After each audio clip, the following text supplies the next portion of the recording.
Hello, my dear students. Welcome back to my channel. Today, in this video, we are going to learn class 9 English chapter, that is the storyteller, and we'll see part 1 of this chapter. It's written by H. Munro. So, let us start the story. But before that, students, if you are viewing my video for the first time, do subscribe my channel and hit the bell icon so that you get the notifications of all the upcoming videos. And do watch the video till end. And if you like it, hit the like button and share with your friends too. So moving on to the story and the author, we'll see about H. H. Munro. His full name is Hector Hugh Munro. He was born on 1870 and he died in the year 1916. He was better known by the pen name Saki. His pen name or the nickname you can say was Saki, and he was frequently called as H. Munro. He was a British writer whose witty, mischievous, and sometimes macabre stories satirized Edwardian society and culture. Okay, so he used to write the humorous story. He was mischievous, and he was sometimes it would be witty, and sometimes it would be macabre stories. Now, macabre are the stories which has lot of blood and death in the story. So that kind of story he started to write, and he was considered as a master of short story. And he was also compared to the other authors like O. Henry and Dorothy Parker. So he has done a very good work in the field of literature, and one of the lessons from his writing is here today. So let us see what we have to read in this chapter. So this is a kind of short story. So let us see. He says that it was a hot afternoon and the railway carriage was correspondingly sultry, and the next stop was at Templecombe near the hour ahead. The occupants of the carriage were a small girl and a smaller girl and a small boy. An aunt belonging to the children occupied one corner seat, and the further corner seat on the opposite side was occupied by a bachelor who was a stranger to their party, but the small girls and the small boy empathetically occupied the compartment. Okay, so here he says that he describes the scene that it was in a hot afternoon and he was just traveling. It was a railway carriage where many people were as the passengers there, and the next stop was at Temple Combe, a place. Okay, and it was nearly an hour ahead. Like after an hour, that stop would come, and the passengers who were there in that carriage in that compartment were a small girl and more smaller girl and a boy, and an aunt who was taking care of the children. Along with these children were a aunt was an aunt who was sitting at the corner of the seat, and there was one more corner at the next side opposite side which was occupied a bachelor, and he was a stranger to their party. That means he did not belong to that group, but he was a passenger and he was traveling in the same compartment. But these small children, small girls and small boy, they occupied the whole compartment. They were running here and there, making lots of noises, disturbing all the passengers, and this is how they occupied the whole compartment. Now, both the aunt and the children were conversational in a limited, persistent way, reminding one of the tensions of a housefly that refuses to be discouraged. Now, this aunt, she did not talk much to the children because they were busy in their own world, in their own talks, and in their own mischievousness. But this aunt's voice and this children who were just going on saying some other thing, it reminded as if some housefly which is flying in and around you, but it's not moving away.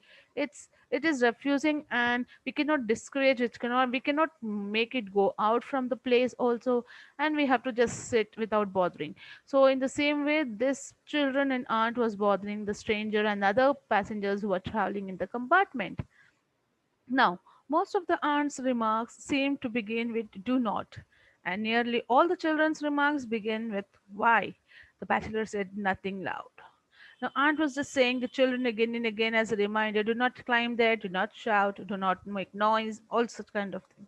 And in return, children used to respond as, why should we not make noise? Why should we not go there? Why should we not do this and that? All sorts of things. So this was heard by bachelor and other passengers, and they said nothing but just sat across there, and they were just feeling irritated there. Now, do not, Cyril, do not, exclaimed the aunt, as a small boy began smacking the cushions of the seat, producing a cloud of dust at each blow. Come and look out of the window, she added. Now, the small children, they were so mischievous that they were not sitting at all. Among that, one small boy's name was Cyril, and aunt is trying to make him stop from doing something. She's saying, "Do not, Cyril, do not." What was he doing? He was smacking the cushions of the seat. Means he was punching the cushions of the seat of the train, and that was in return was blowing a cloud of dust, and it was mixing in the atmosphere in the air, and it was making the atmosphere dirty. So aunt was making him not to do that, so she just stopped. She was trying to stop him, and so she called, "Come and look out of the window. Something is there for you." The child reluctantly moved to the window. "Why are those sheep being driven out of that field?" he asked. So now, though the child at this child, he did not want it to come to the aunt towards the window, but even then, because the aunt kept on calling him again and again, he had to come there. And then she showed them the sheep which were walking or driven away in that field. And as if it was something new for the child to see, she called him to see that. So there was a question arose by a child. He said, "Why are those sheep being driven out of that field? What is the reason?" "I expect they are being driven to another field where there is more grass," said the aunt quickly. Now, because the child has arised the question, the aunt had to answer something. She says, assuming to give an answer, and she says that, "I think that they are being driven to another field because there will be more grass than how much it's here." You know, when you say something to the children, they have lots of questions and queries, and you need to give the explanations to their questions, or else they'll not keep quiet. And this was the problem here which the aunt was facing with these children. So she somehow gave the answer for this. And then again the boy said, "But there is lots of grass in that field," protested the boy. "There's nothing else but grass there." "Aunt, there is lots of grass in that field." So the child again is having one more question. You know, when you say something to children, they have many questions behind one and the other. You need to answer and explain and make them understand, or else they're not going to keep quiet. So the boy quickly asked, "But here I can see lots of grass. So there's nothing else but grass and grass and grass in that field." So she says, "Perhaps the grass in the other field is better," suggested the aunt forcefully. No, again the aunt had to give the answer. She said, "Maybe in the other field the grass is better than this. That's why." So again the question from the child, "Why is it better?" came the swift, inevitable question. So aunt, in order to give the answer, she was not knowing what she should say. So let's see what answer she gives. "Oh, look at those cows!" exclaimed the aunt. Nearly every field along the line had contained cows or bullocks, but she spoke as though she were drawing attention to a rarity. Now here, when she did not know what answer should she give for why the grasses are better in other field, she tried to divert the question, and she's saying the child that, "Look at that cows there," and there were cows in almost every field, and they were standing in rows, so that was nothing new, it was common. But in order to just divert his mind, the child's mind, she is trying to draw his attention as if something rare and unique she is showing to him. "Then why is the grass in the other field better?" persisted Cyril. Now, this boy, he was not going to keep quiet and listen until he gets the answer. Again, he arises the same question: "Why is the grass in the other field better? Come on, give me the answer." So, the frown on the bachelor's face was deepening to a scowl. He was a hard, unsympathetic man. The aunt decided in her mind, she was utterly unable to come to any satisfactory decision about the grass in the other field. Now, poor lady, this aunt, she was already very much like finding the answers, trying to give a suitable answer, but she was not able to do that. And all this conversation was heard by the bachelor who was sitting up the opposite side, and he had a frown on his face. Means he was getting irritated by this noise and these questions and this story, and he heard it, but he did not say anything. And was understanding that he is not feeling good, but even she couldn't help there, and she was trying to come up with satisfactory answer, but she failed. She was not able to give why the grass in the other field is better. Then the smaller girl created a diversion. Means even she started saying something, and that was by beginning to recite on the road to Mandalay. She only knew the first line, but she put her limited knowledge to the fullest possible use. She repeated the line over and over again in a dreamy but resolute and very audible voice. So you might have heard that small children, when they're going to school or nursery classes, if they learn something in some poetries or some rhymes in the school, they keep on reciting that again and again. Even if they forget everything and just one or two lines, they keep on repeating that. So the same thing happened here with this girl. She started reciting a line, on the road to Mandalay, on the road to Mandalay, on the road to Mandalay. And she kept on saying that. She kept on reciting because she remembered only one line, this first line. So she repeated and repeated again and again, and very audible voice, loudly she used to say. And it seemed to the bachelor as though someone had had a bet with her that she could not repeat the line aloud 2,000 times without stopping. And this stranger who was sitting the bachelor, he just started thinking that as if this girl, she hadn't bet with somebody that she could not repeat the line at least 2,000 times without stopping. That was the type of repetition she was going on and on again and again, and without stopping, in an audible voice. So he was just singing as if she has got a bet, and she couldn't repeat, and she's competing with that. She want to fulfill that bet. And he says that whoever it was who had made this wager was likely to lose his bet, and he was damn sure that whoever has made this bet is going to lose, because this girl is repeating and repeating, and she is going to finish it 2,000 times without stopping. You could just imagine what would be the condition of that stranger now. "Come over here and listen to a story," said the aunt, when the bachelor had looked twice at her at once at the communication cord. So now here, aunt, in order to divert the mind of the children, she called them here towards her. She said, "Come here, I'll tell you a story. Listen to a story." This she said this when she saw that bachelor is not feeling comfortable. He's getting disturbed and irritated, and twice bachelor had seen towards the aunt because of this communication it was going on. So she thought, I would call the children towards my side and I would say some story to them so that they could sit quietly. And then the children moved listlessly towards the aunt's end of the carriage. They came and sat towards the aunt. Evidently, her reputation as a storyteller did not rank high in their estimation. Means that the children did not like the story which was told by aunt now. As a storyteller, she did not rank high. Okay.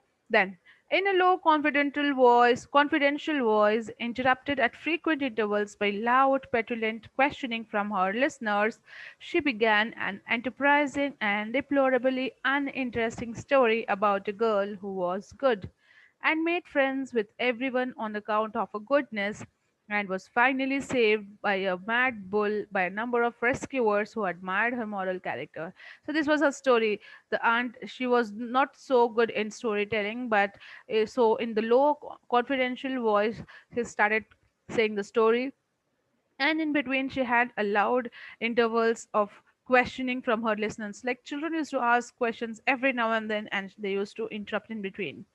Now she began that story of about a little girl who was very good in her character, had many friends because of her goodness, and once she was saved from a mad bull because there were number of rescuers who came to help her because she had a good moral character. So such kind of stories is said, and it was not satisfactory. It was not liked by the children. "Wouldn't they have saved her if she had not been good?" demanded the bigger of small girls. So there the question again arises from the listeners, from the children. One of them asked that they would have saved her if she wouldn't have been a good girl, because she said because of goodness people had come to save her. So this question arises now. It was exactly the question that the bachelor had wanted to ask. Okay, when bachelor had the same question. "Well, yes," admitted the aunt lamely, "but I don't think they would have run quite so fast to help her if they had not liked her so much." So, very after thinking, the aunt, she gave the answer that, "Yeah, but I don't think they would have been very quick in helping her if she would not be good, or she would not be liked by so many people. They would have not come so quickly to help her." So, this was the answer given by the aunt. "Now it is the stupidest story I have ever heard," said the bigger of small girls, with immense conviction, means she did not at all like the story. "I did not listen after the first bit. It was so stupid," said Cyril. The smaller girl made no actual comment on the story, but she had long ago recommenced a murmured repetition of a favorite line.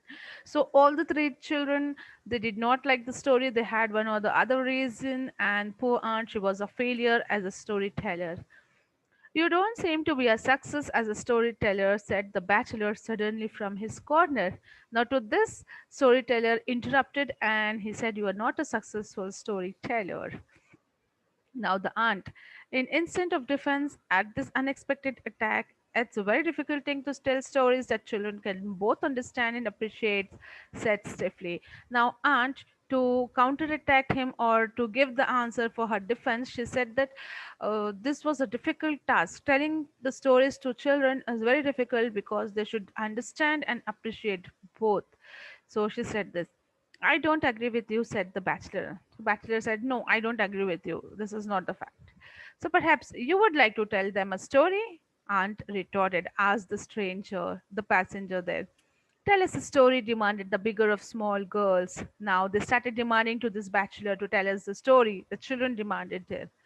So he started. "Once upon a time," began the bachelor, "there was a little girl called Bertha who was extraordinarily good." Okay, so story begins like this. The stranger is saying, children's momentary aroused interest began at once to flicker. All stories seemed dreadfully alike, no matter who told them. Like at the beginning, they did not like. They thought all the stories are same. Whoever says the story remains the same. They thought. Then she did all that she was told. She was always truthful.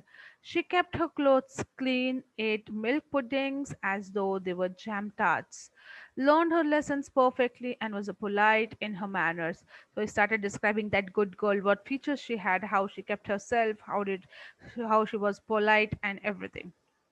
Then the question arises here. See, the children, they never leave you when you say a story. They have many questions. They ask the question, "Was she pretty?"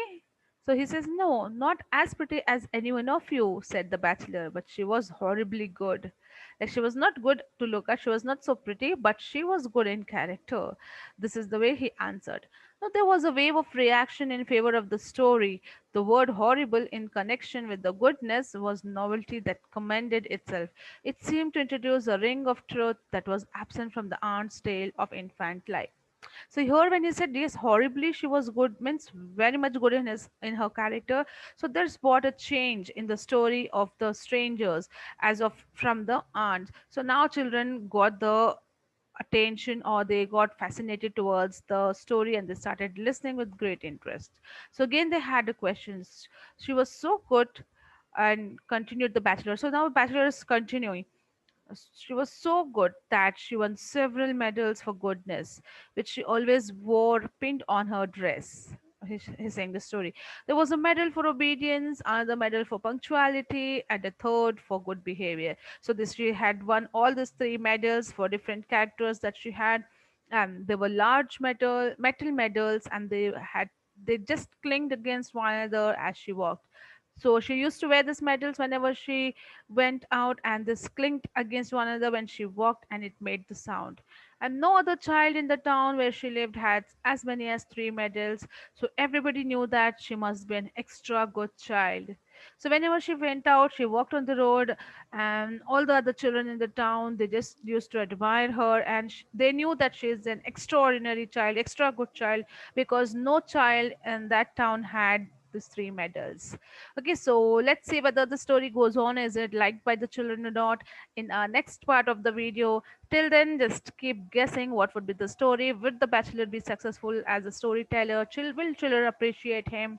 We'll see all these things in the next video. So I hope you have understood till here. If you like the video, do hit the like button and keep watching my videos. We'll be back soon with part 2 of this chapter. Till then, take care and thank you.